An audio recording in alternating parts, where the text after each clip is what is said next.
Chapter 7 Fog-Bound. At the rocks the seagulls still screeched. Jack could barely see the steep path leading down into the fog.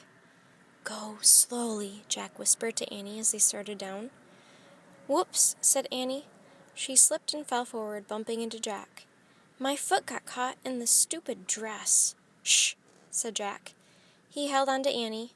They listened as pebbles and rocks rolled down the cliff. Jack took a deep breath. "We've got to watch out for Vikings, too," he whispered. They started down the steep path again. They went one step at a time. The sound of the waves against the rocks grew louder.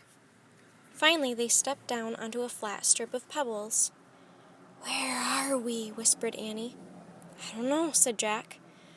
"Oh, look," said Annie. She pointed to the shoreline.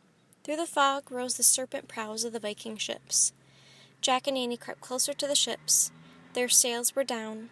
Each ship had been tied to a tall, jagged rock. They seemed deserted as they bobbed in the shallow waves. Jack really wanted to check out the ships, but he was afraid of wasting time. "We'd better find the treehouse," he said to Annie.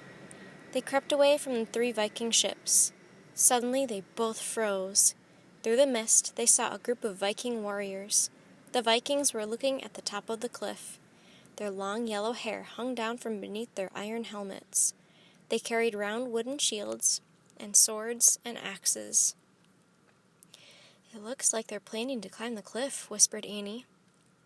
"We need to hide until they go," whispered Jack.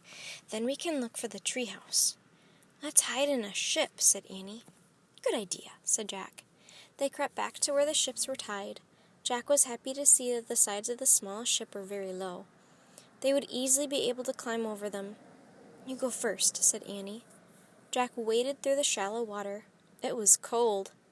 He reached the ship and grabbed one side. He pushed himself up and onto the ship's deck. The ship jerked forward. Jack looked at the shore. It was now 30 feet away. The ship's anchoring rope was pulled tight.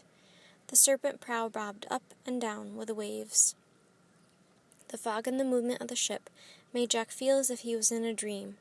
For a moment he forgot to be scared of the Vikings. "This is so cool," he called. "Come on, Annie." Annie started to wade out to the ship.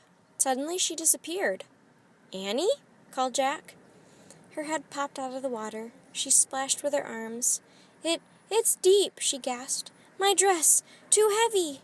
"Use the rope," called Jack, "like when we climbed the stairs."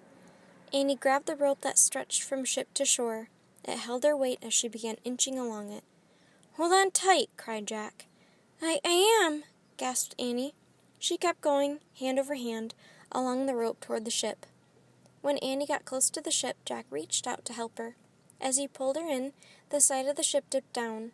Then the rope went slack, and the Viking ship slid out to sea.